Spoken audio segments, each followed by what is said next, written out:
Memang saya punya standar pakai kitab-kitab kados hikam.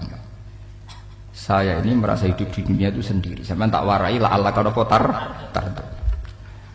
Imam yang ngarang hikam itu punya resep supaya kamu seneng terus. Liyakil lama tafrahu bihi, mesti yakil lama tahzanu bihi. Usahakan sedikit sekali apa yang bikin kamu seneng, maka akan sedikit sekali yang bikin kamu susah. Jadi misalnya kulo nih, jadi kiai misalnya cari wong, kulo kiai wong alim, jelas nak ngalimnya ngalim, nak kiai rapati ya, nak ngalimnya jelas, tapi nak kiai rapati ya, namanya kan kiai tapi orang ngalim. Nah kulo nak darah wong alim malah beli ya jelas ya. Nak kiai rapati ya, kulo rapati nurut, tapi aturan masyarakat rapati nopo. Nah sampean kiai tapi orang nopo ngalim. Ya betul. Ndak ini memang bedanya jauh. Ya mungkin lebih kiai sampean di mana. Cara derdek-derdek donga meyakinkan sampean. Tapi cara artine donga piye paham kula. Lha mboten iki nyata, sampe rasa tersinggung napa barang-barang napa? Nyata. Nah, kula sering ditakoki kiai-kiai masalah. Resepnya apa jenenge? Kok jenengan ra tau susah, padahal kita ra tau wiridan, ra tau muhayyisib. Resepnya ilmu itu gini kata hikam. Ulama yang kayak hikam itu pernah ngarang kitab tuh saking syukurnya entah saking angkuhnya terserah ngomentari. Kamu harus yakin bahwa di sisa hidup Anda itu tidak akan maksiat lagi. Sehingga kalau kamu ditakdir maksiat, anggap saja akhiru maksiatin kudirat alika. Anggap itu yang terakhir. Siapa yang menganggap mukhal bahwa dia tidak akan dosa sampai mati, berarti menganggap Tuhan itu lemah. Karena cara berpikir kita kan bayangkan hidup itu 40 tahun lagi. Misalnya saya sekarang buat 40, bayang urip kadang 4 tahun meneh. Sampean misalnya umur selawe, bayang selawe tahun meneh. Sehingga nganggep dalam durasi ini selawe tahun kok orang maksiat kan mukhal. Apalagi sampai sudah tahu maksiat itu bakatem paham. Ya maksiat di kelas-kelasan nak BG pacaran. Nak wong iso omah yo nakal, nak sing setengah soleh ya berbau proposal ya sesuai kontaknya dhewe-dhewe. Itu kan urusan masing-masing. ya itu kan urusan masing. Wae wakisabu ala wa ngono ora ana sing ora wae wakisabu ala. Rombongan wali songo, mbok kangen wali songo, mbok golek selisih wawahu napa alam. Sing roh pangeran piyam, mbok kangen wali, mbok golek selisih margin. Niku pokoke wawahu napa alam. Ya itu kan urusan jenengan mbek pangeran, mboten urusan kula. Tapi tetap saya sebagai ulama mengingatkan, niat itu ditoto. Begini, ulama dulu tuh ngitung hidup itu hanya 2 menit 2 detik. Sehingga dia ya gampang saja. Kayak imam, kayak kanjeng Nabi itu, ya Rasulullah kenapa tidak menyediakan makanan untuk besok? Loh, saya itu tidak yakin kalau hidup saya sampai besok. Ya sudah begitu cara, ya sudah tenang saja. Kalau sampean kan bayangkan hidup 4 tahun lagi, 5 tahun lagi, sehingga arah mangan wedi tenang. Padahal bolak-balik zaman cilik arah mangan tetap wedi. Jadi cara berpikir Nabi itu begitu. Begitu juga cara pikir sahabat, cara pikir ulama-ulama yang waras itu begitu. Loh, saya itu pernah melarat di Jogja zaman pertama merantau itu. Kalau santri saya bilang, Gus kok tidak punya beras, tapi apa yakin nak sesuk urip Pak? Kowe buta mangan sesuk, anak sesuk ijek napa? Cara berpikir ulama itu begitu. Sehingga melihat maksiat juga gitu. Alhamdulillah aku ijek urip 1 detik, 2 detik, 2 menit. Sehingga hidup. Dan itu sudah cukup untuk lafadzkan la ilaha illallah. Makanya kata yang ngarang hikam, betapa murahnya Allah. Surga itu hanya bisa dibeli dengan 2 menit. Karena surga itu senilai la ilaha illallah. Miftahul jannah la ilaha illallah. Itu cukup 1 menit. Berarti surga itu regane mau 1 menit. Dan karena dia nganggap hidup itu 1 menit ke depan la ilaha illallah, ya sudah. Dia ngitungnya hidup itu per menit. Kalau sampean kan enggak, per 10 tahun, per 20 tahun. Sehingga kriminal betul, cara pandang sampean itu kriminal betul. Sehingga bayangno kudu di duwe, kudu di bojo, nak kiai kudu di pengaruh. Lah kalau saya enggak. Saya meskipun tidak sehebat itu, tapi mewarisi keilmuan mereka. Jadi misalnya saya jadi ulama, itu bayangno di santri mau sitok. Islam pokoknya ke Ahmadiyah ya gitu saja. Ya pokoknya sudah gitu. Orang bayangno santri sing kelambinan takwa khusuk salam template demen gelo. Demen apa? Lo tanyakan santri-santri saya itu mungkin belum pernah nyuruh istri saya bikin kopi. Bisa dihitung. Karena saya itu sederhana saja. Misalnya saya pergi dari Jogja, ini yang nyata salam. Bayangno bojo gue semaca, gawekno kopi, bukakno lawang malah kecewa. Seperti umumnya orang kan gitu.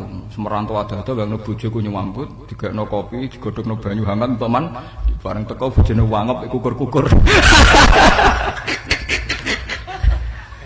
Karena paritnya dia ideal, maka mudah kecewa kalau itu tidak terjadi. Nak kula mboten, sembayang napa Yogya ibu bojoku cek uta Islam. Nak salat 5 bulan ya sudah gitu. Pakai standar-standar yang minimalis saja. Saya dari rumah bangun sampai ngaji ya, pokoknya melek, terus ya sudah nak sholat domadem nopo, mulanya sudah gitu. Andai kan saya pakai standar maksimal, maka akan mudah kecewa. Rasulullah juga begitu. Rasulullah itu ngadepi Sayyidah Aisyah, itu ya begitu, ngadepi Hasan Husain. Sehingga tidak ada cerita Nabi mudah kecewa, betul. Karena Nabi bayangkan anak istrinya itu ya minimalis sekali, urusan dunia loh maksudnya minimalis sekali. Misalnya Nabi pagi-pagi tanya, ya Aisyah apa ada sarapan? Ndak ya Rasulullah, ya idzan asumu, kalau gitu saya puasa. Kalau sampean usul-usul ora digekno kopi wong wedok apa? Itu kan repot. Muni-muni ittiba sunnah Rasul tapi ndak pernah sampean mendekati sunnah napa? Rasul. Sehingga ya tenang saja Nabi. Saya tuh alhamdulillah bisa niru dalam gitu-gitu tuh bisa. Makanya saya kiai muda paling jauh. Banyak kiai-kiai yang sepuh itu kalau urusan gitu konsultasi Mas. Gus resep apa kae? Ini kula resep ora dikarep apa. Juga saya tidak pernah bayangkan apa tanggaku seneng aku atau ora sing ngaji aku kecewa, tidak pernah bayangkan. Sampean itu kan makhluk, tidak penting. Kecewa tidak kecewa itu tidak penting. Saya itu orang alim, ngerti ini warido kamat lubi, ora waridokum. Yang tak goleki ridane pengiran, ridane sing ngaji, ridane konsumen. Itu apa? Makhluk tidak penting. Itu harus dilatih. Harus napa? Sehingga orang itu kalau biasa sholat, maksudnya biasa ta'alluq bi Allah, mesti la'alla katardo, mesti gampang puas. Karena dia iktifak ngalap cukup be Allah Subhanahu wa ta'ala. Saya sebagai manusia juga sering ditangisi istri. Misalnya saya sering ke Jogja sendirian. Nah ninggalan apa? Ninggalan itu milih pengiran. Misalnya mati ninggalan ya paling aku mau ngapain nih suaraku. Paling uang nangis gue kegiatan. Bukan apa-apa. Ingin saya bahwa konstitusi ulama itu masih iktimat Allah. Kalau kita kan enggak. Cara berpikir kita ngaji itu ideal sing ono podium, sing ngaji kelaminan takwa kabeh, keturunan kaji kabeh, ndiluk kabeh. Kita kan pakai standar-standar yang dengan asumsi kita. Padahal Nabi dulu zaman sugeng al iman hahuna wa yusiru ila qalbihi sadrihi salah satu iman itu urusan hati. Komitmen sampean be Allah Subhanahu wa taala. Nah ini resepnya. Makanya kata hikam liyaqillah ma tafrahu bihi, mesti yakinlah ma tahzanu bihi. Sedikitlah kamu gembira dengan satu hal, nanti akan sedikit kamu yang kecewa. Artinya misalnya kados kula sebagai ulama seneng kula nu kok ijek iman, ya kayak wong awam. Ya sudah gitu. Jadi misalnya suatu saat kula jatuh, yang ngaji saya gak semeneng dadi kupeding. Wong sing seneng kula bubar kabeh. Kula ya ora susah, miskola darah bener. Gus saiki jenengan ora sing seneng. Ya tenang saja. Sing ora seneng ya makhluk-makhluk ora jelas. Dan status mereka tetap la yadurru wa la yang ini harus dilatih. Sehingga Nabi itu ya meskipun beliau itu perang, sahabatnya meninggal ya tenang saja.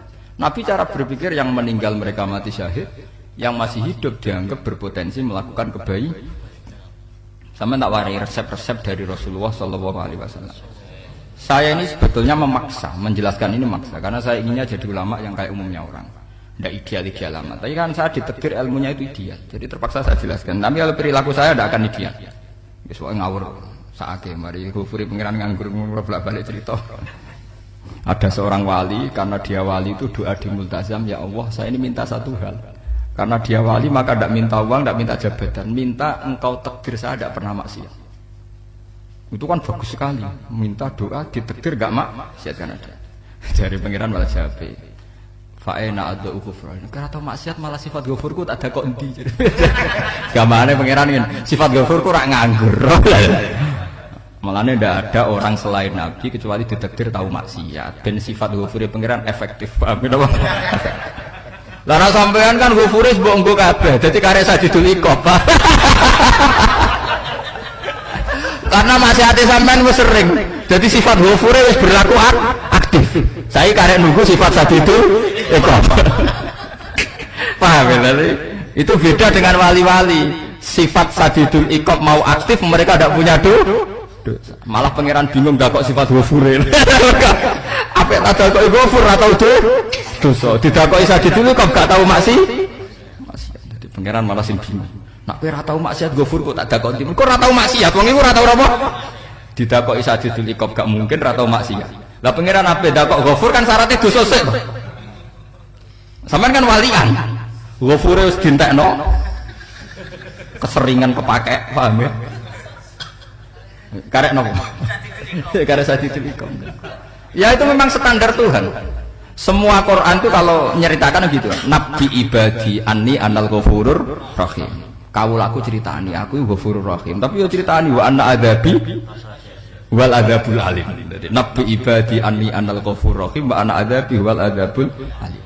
Kalau Nabi Ibrahim Nabi Muhammad inna rabbaka lasariul iqab. Pangeran cepat nyiksane, tapi wa innahu laghafurur rahim. Jadi dua sifat ini pasti aktif. Dan tentu ulama itu senang sifat Ghafur itu ya meskipun aktif, tapi mereka tidak pernah ngambil fasilitas sifat napa? Ghafur. Kalau baleni malih.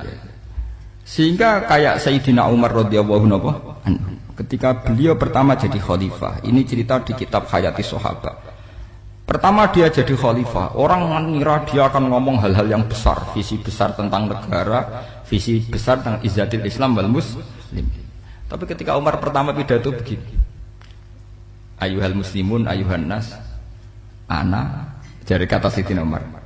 Ana hulamun min bani Mahsub, akulu min kholati. Saya ini pemuda dari Bani Mahsub. Kecil saya bisa makan karena bulik-bulik saya punya kebun kurma yang kalau saya memanen diopahi beberapa biji, dan itu menjadi kuti wahayati, menjadi saya bisa hidup. Terus wassalamualaikum warahmatullahi wabarakatuh.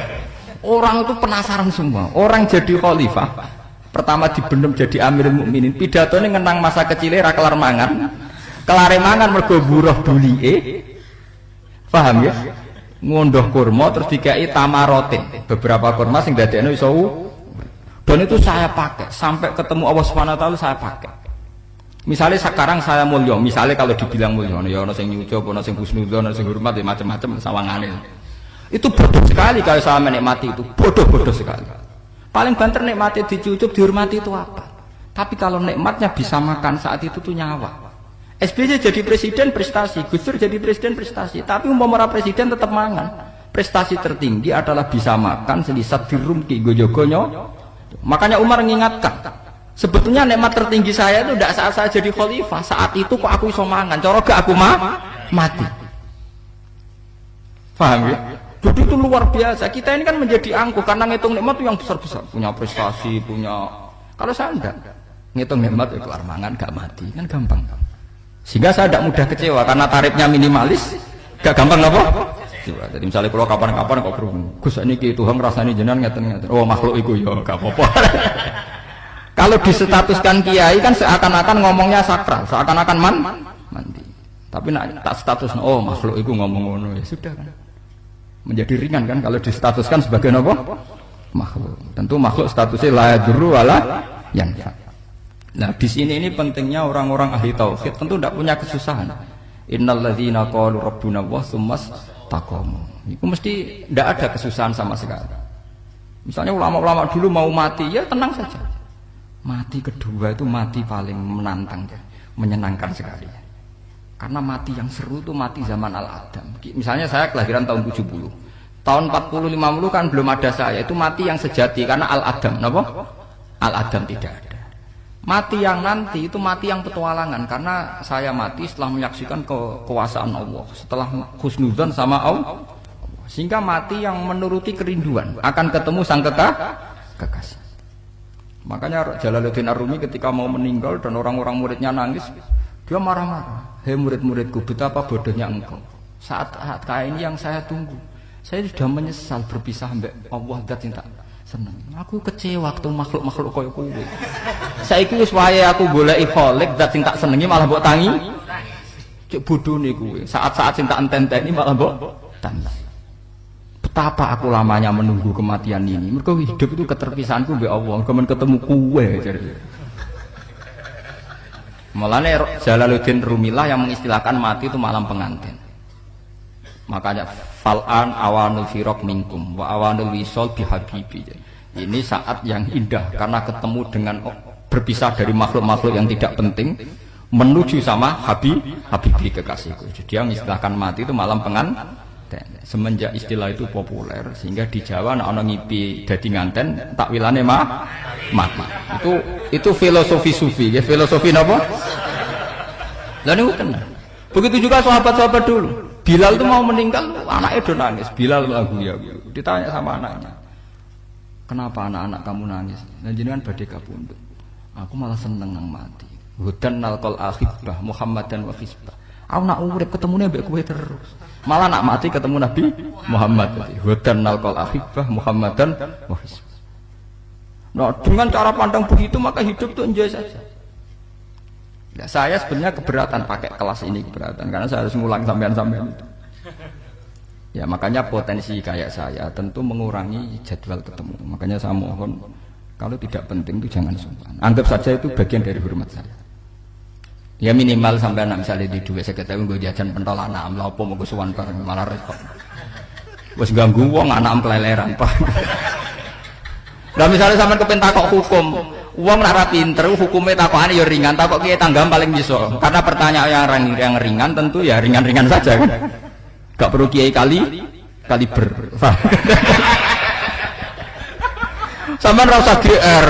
Kula pertanyaane angel Gus gak ono sing iso jawab. Wong nek ra alim tahke, iku pertanyaane ya ora pati mutu. Iku wis kangelan ngoten. Ini mboten ngenyek tapi padha enak. Padha napa? Makanya kalau latih. Jadi hikam sendiri itu ada manhaj, ada metode. Kalau orang supaya tardo, liyakil lama tafrohu bi, yakil lama tahzanu. Anak saya itu kalau habis main pulang, itu saya senengnya pol. Istri saya pernah jangan. Gus, anak mulai senengnya dek piro-piro, anakku gelem mulai ning omahku. Misalnya minggat terus piye. Saya itu anakku lo main mulai itu seneng. Piro-piro anakku mulai ning omahku. Dipanggil anak saya bapak itu senengnya sak boleh. Piro-piro ana sing manggil napa? Bapak. Jadi saya pakai standar minimalis sekali. Saya tidak pernah pakai tarif. Dia anak yang ideal dihormati orang. Sampai anakku sujud ning pangeran, ngerti pentingnya maca tasbih. Makanya anak saya tak namakan tasbih semua. Itu ya sudah. Saya tidak pernah bayangkan anak saya jadi kiai besar dihormati jemput. Mari gampang kecil. Ya, sekolah kan Sayyidina Umar. Saya pemuda dari Bani Mahzum. Yang kecilnya bisa makan karena buruh bulikku. Akal tuh tamarot. Wah itu saya baca tuh nangis betul. Betapa hebatnya Sayyidina Umar. Mengingatkan ulang bahwa nikmat tertinggi itu ya makan, karena makan kaitannya nyawa. Orang jadi bupati, enggak jadi bupati tetap makan. Jadi kalau ngatain saya tarifnya minimalis sekali. Oh, kalau orang sudah makan gitu, lah Allah katar mudah sekali. Tapi kalau sampai tarifnya ideal, harus dia mobil gitu sanggupnya agak. Masuk gue mobil gak sanggup agak. Barang gue sanggup agak, kudu gue penderek. Masuk kiri lu wong suga kok lu tanpa penderek. Barang penderek macur. Masuk orang kena dikeloli aja, itu malah repot. Akhirnya gue wong ayu, anak selingkuh diujar-ujari sing itu malah perkara meneh. Ngomong kok ruwet nuruti tahapan-tahapan duniawi Makanya resep kalau ingin seneng tuh kon sholat. Maksudnya sholat tuh dihayati secara tauhid ya. Dihayati secara tauhid. Misalnya inna sholati wa nusuki wa mahyaya wa mamati lillahi rabbil alamin. Itu akan pasti Allah katardo, pasti mudah melihat alam ini ridho.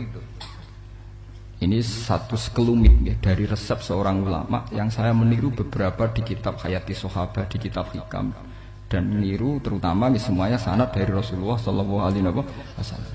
Makanya suatu saat Nabi itu kagum. Abdullah bin Mas'ud itu jalan-jalan dan dikawal oleh beberapa malaikat. Terus Nabi itu heran. Ya Abdullah, kenapa malaikat itu selalu mengawal kamu? Terus kata Abdullah bin Mas'ud, ya Rasulullah, inilah akhtu khutwatan illa wa azunnu alla akhtu wa ukhra wa ma akaltu luqmatan illa wa azunnu alla alqamu ukhra. Saya itu tidak pernah melangkah kecuali saya tidak pernah yakin apa betul saya bisa melangkah lagi. Jadi perlangkahnya itu dia iktimat Allah. Dan saya tidak pernah mengunyah satu kunyahan kecuali saya tidak yakin apa betul saya bisa mengunyah lagi. Sehingga setiap kunyahannya tetap semuanya bernada Bismillah. Semua itu atas nama pertolongan Allah. Terus kata Rasulullah, orang kayak kamu itu andaikan saya ada nabi terakhir itu jadi nabi. Jadi makanya dulu Nabi itu sering ngendikan, andaikan orang-orang kayak gitu itu ada nubuah, tentu mereka punya derajat nopo nubuwah. Jadi tidak jadi nabi tapi punya darajat napa? Nubuwah. Lah orang yang cara berpikir gitu tentu tidak khawatir apa yang hilang dari dirinya karena dia berkontrak dengan Tuhan hanya per menit per detik. Mulane hikam punya resep al-mu'min yusiru sana Allah min ayyakuna li nafsi dzakiran. Seorang mukmin yang sejati tentu kontraknya dengan Allah Subhanahu wa taala dan dia tidak pernah ingat dirinya sendiri. Kayak sampean pas umat tapiil, Allahu Akbar, Allah Maha Besar, subhanak. Selalu ana wong ngrasani ya ora lali, termasuk lali utange barang niku. Tapi yang jelas kan menjadi enjoy dengan dirinya sendiri. Paham ya? Menjadi enjoy dengan dirinya karena dia tidak sering punya kontrak dengan makhluk. Nah ini maksudnya Allah kan apa? Janganlah ala katarta kamu pandang, apa nak sholat terus kabul kajati, apa nak sholat terus untuk duit ya ber nambah ber. Karena cara berpikir iso aja nak duit ya. Dan ini resep ya, dan resep ini dari ulama-ulama yang istinad ila Rasulullah sallallahu alaihi wasallam. Karena kalau Nabi itu memang cara pandang begitu. Aisyah itu pernah ditanya, ya Aisyah, saya ini ingin makan, apa daging yang dari sahabat ini masih? Wah ya Rasulullah sudah habis karena tak kasihkan tetangga. Itu Nabi tidak marah-marah malah bilang, kamu benar Aisyah, kamu keliru, yang kamu kasihkan tuh yang masih. Karena daging dipangan dewe kadang nuruti nafsu, nak dikekno wong sedekah nuruti perintah pengen. Jare Kanjeng Nabi, beneran Aisyah, dagingnya mijek. Mongko ana tiyang kok malah ijek, sing mbok sedekah malah sing ijek. Cara berpikir Nabi itu begitu. Tapi tahu-tahu disederhanakan sunnah Nabi serbanan. Lah itu kan ya memang itu bagian dari sunnah Nabi, tapi sunnah seharga 10.000. Paham ya? Ini monggo mawon sampean sunnah Nabi serbanan gitu, tapi itu sunnah yang bisa dibeli dengan murah. Hakikatnya sunnah Nabi itu rata-rata bentuknya perilaku. Napa? Sampean delok dawuh Aisyah tengene tiba berjanji. Kana khuluquhul Qur'an wa shimatuhul ghufran yansahu lil insan wa yafsahu fil ihsan. Wa ya'fu 'anil dzambi idza kana fi haqqihi wa sabab. Kana khuluquhul Qur'an, Nabi ku akhlak dasare wis kaya Quran plek. Urusane akhlak. Wa shimatuhul ghufran, ciri utama sifatnya Nabi gampang nyepuro. Yansahu lil insan. Dan Nabi punya niat baik pada seluruh manusia. Wa yafsahu fil ihsan, sering melakukan ihsan. Lah nek sunah Nabi ngoten kan luwih sering kula Quran ya wis hafal mulang. Wasimatu ghufran kula gampang nyepuro, sampean ngaji angop ya ora tau tak amuk. Yang sokulil insan kula bedina nasihati tiyang wong mulang. Wayah sahu fil ihsan tak gawe gampang. Kula mulang ya ora tau gawe tarik. Itu sakmene kudu podium, kudu wong dilo ya ora. Pokoke anggere ke Ahmadiyah ya salat madhep mulon ya sudah. Loh itu kan dawuh Aisyah ketika ditanya kaifa kana khuluqu Rasulillah. Dan itu semua dijawab oleh ahwal, oleh sebuah perilaku. Tidak ada Aisyah jawab nganggo atribut. Oh Nabi itu jubahan, serbanan, tidak ada itu. Memang itu sunnah ya, saya aku itu sunnah, teman jangan salah paham ya. Tapi itu sunnah yang tidak dijawab oleh Aisyah. Sunnah yang sampean jawab sendiri, paham? Aisyah yang istrinya Rasulullah ketika ditanya kaifa kana khuluqu Rasulillah, beliau jawab kana khuluquhul Qur'an wa simatuhul ghufran yansahu lil insan wa yafsahu fil ihsan. Semuanya akhwal wa ya'fu 'anil dzambi idza kana fi haqqihi wa sababi wa idza di'a haqqu wa lam yakun li ahadi marra'ahu badihatan haba wa idza ta'ahul miskinu ajaba yaqulul haqqa walau kana murra wa la yukmiru lil muslimin hisaw wala dur. Semuanya itu akhwal, satu perilaku sosial. Saya mengakui kalau serbanan sunat, ya saya ngakui. Tapi sunnah wis karena saya mewakili yang akhwal tadi yang apa? Lah mungkin untuk sampeyan monggo kalau untuk ngisi sunnah. Tapi mbok ya adil itu. Ini bukan kritik buatan ke, yang meyakini serban sunat kan sudah banyak dan itu bagus. Tapi cobalah juga meyakini ahwalu Rasulillah. Makanya mansana sunnatan itu rata-rata ulama maknani siapa yang ikut sunnahnya Nabi. Rata-rata ulama nafsir ahwalu Rasulillah wa af'alu, perilaku sosial Rasulullah. Makanya terusannya wa idza da'ahul miskinu ajabah. Kalau dipanggil orang miskin dia datang.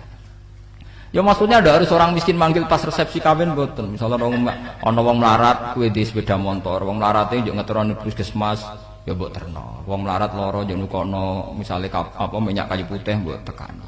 Ora kok ngerti-ngerti mbok urusan walimatul urus sing wajib piye lho. Payah.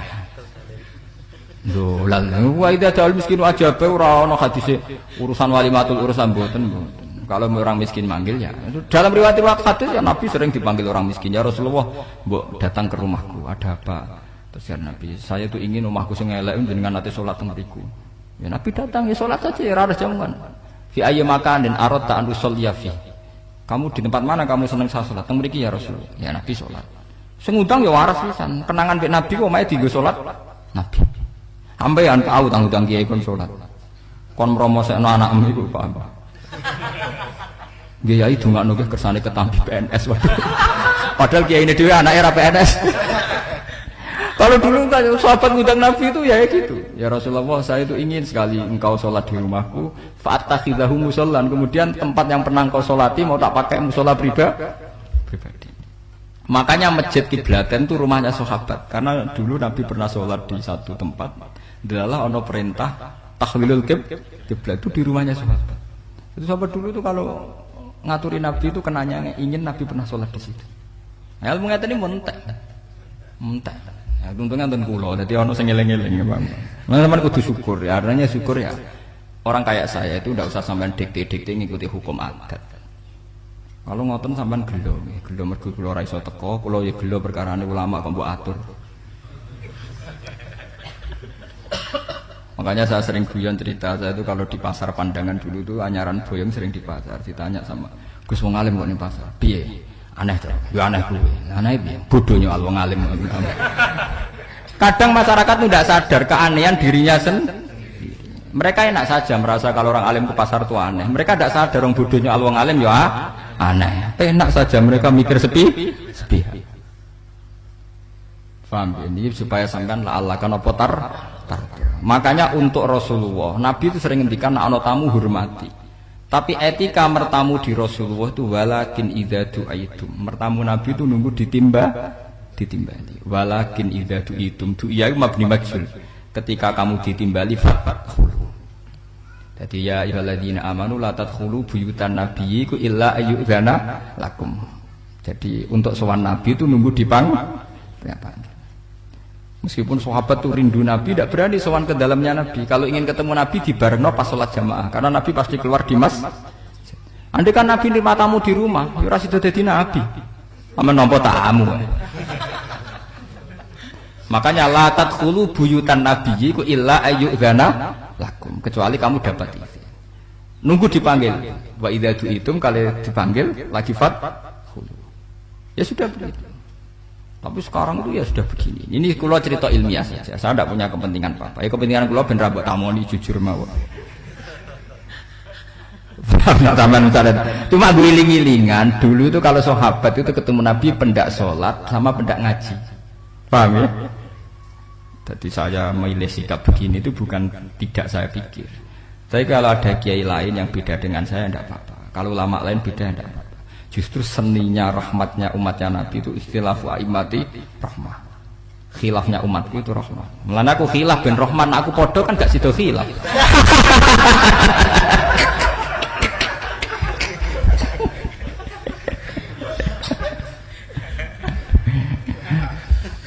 Dasar buat khilaf.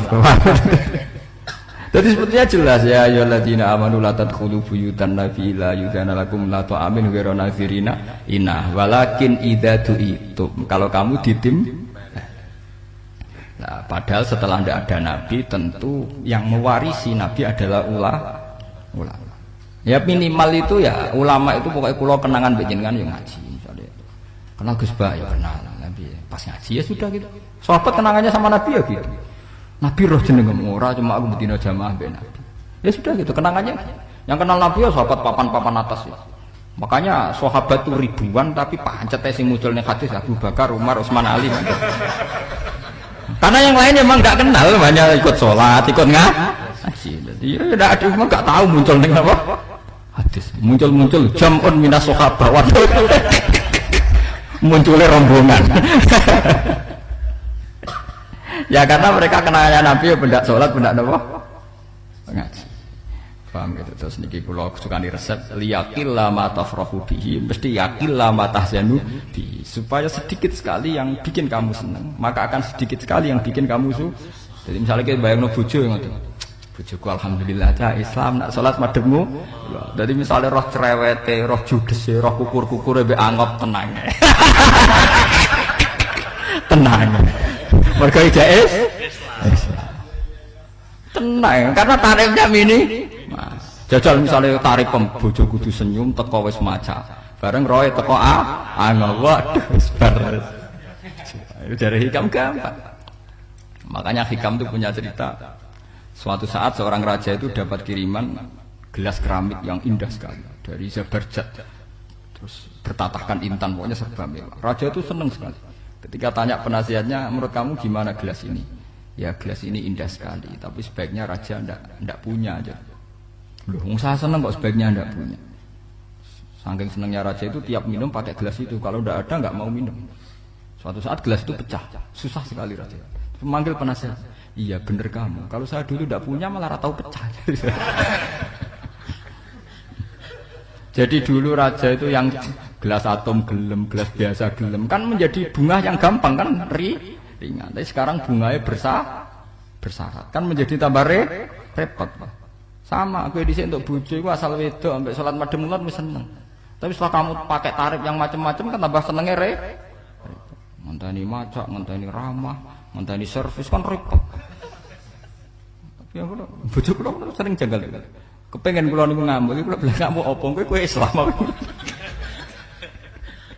Kowe ya rohku ya Islam ya salat, ketake madhep mulan nang ngamuk urusan apa. Ya aneh memang cara berkeluarga saya aneh, tapi aneh yang waras. Timbang sampean umumnya orang umum tapi tidak bener. Karena tarifnya kebanyakan. Nah, itu jenis apa? Liyaqil lama tafrahu bihi, mesti yaqil lama tahzanu. Mudah-mudahan apa yang telah disampaikan tadi bisa menambah keimanan kita dan ketakwaan kita kepada Allah Subhanahu wa taala. Assalamualaikum warahmatullahi wabarakatuh.